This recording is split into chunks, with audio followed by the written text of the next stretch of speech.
Mateo Kapitulo 11.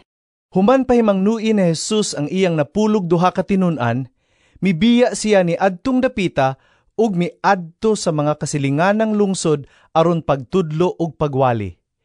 Sa pagkadungog ni Juan nga magbubunyag nga didto sa bilangguan mahitungod sa gihimo ni Kristo, gipaadto niya ang pipila sa iyang mga tinun-an ngadto kang Jesus ug nangutana sila kaniya. Sultihi kami, ikaw ba ang gingon ni Juan nga muanhi o magpaabot pa ba kami glain? Si Jesus mitubag, Pamauli kamo, ug suginli si Juan sa inyong nadungog ug nakita.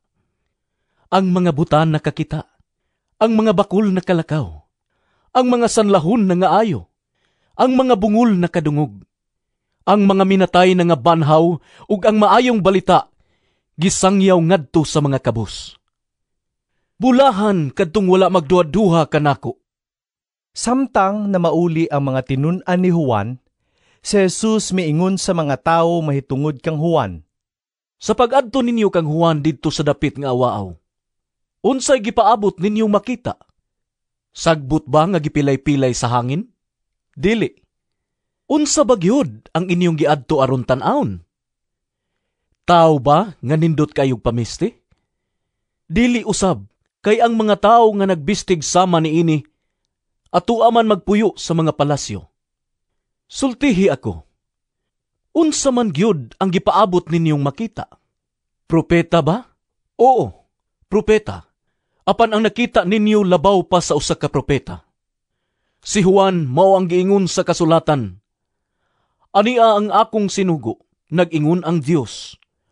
Ipadala ko siya una kanimo, aron andamo niya ang dalan alang kanimo. Hinumdumi kini, wala pa'y tao nga milabaw kang Juan nga magbubunyag. Apan bisan kadtong labing ubos sa mga nagpailalom sa paghari sa Dios, labaw pa kay kaniya.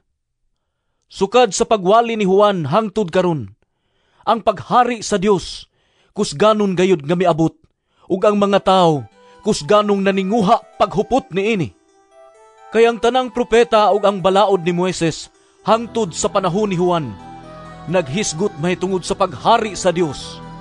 Ug kung gusto ka mumutuo sa ilang mensahe, si Juan mao ang gipasabot sa propeta sa dihang miingon siya nga mobalik si Elias.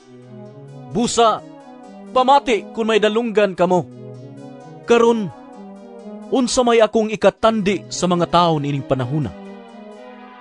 Sama sila sa mga bata nga naglingkod-lingkod lang sa merkado. Usa ka pundok sa mga kadula mosinggit ngadto sa lain. Mitugtog para sa kasal, apan wala mo musayaw. Nangantamig para sa lubong, apan wala mo manghilak. Mianhi si Juan, nagpuasa siya ug wala mo inom og bino. Ug miingon sila, giyawaan siya. Mianhi ang anak sa tao ug mikaon siya ug miinom. Ug miingon na usab sila, tanawa ninyo kinintawhana. Hangol siya sa pagkaon ug palahubog. Unya higala pagyud sa kubrador sa buhis ug sa mga makasasala. Apan ang kaalam sa Dios milutaw nga husto diha sa mga resulta niini. Unya gisaway pag-ayo ni Jesus ang mga lungsod, diin niya himua ang kadaghanan sa iyang mga milagro, kay ang mga tao didto wala man maghinulsol sa ilang mga sala. Pagkaalaot nimo Kurasin, pagkaalaot usab nimo Betsaida.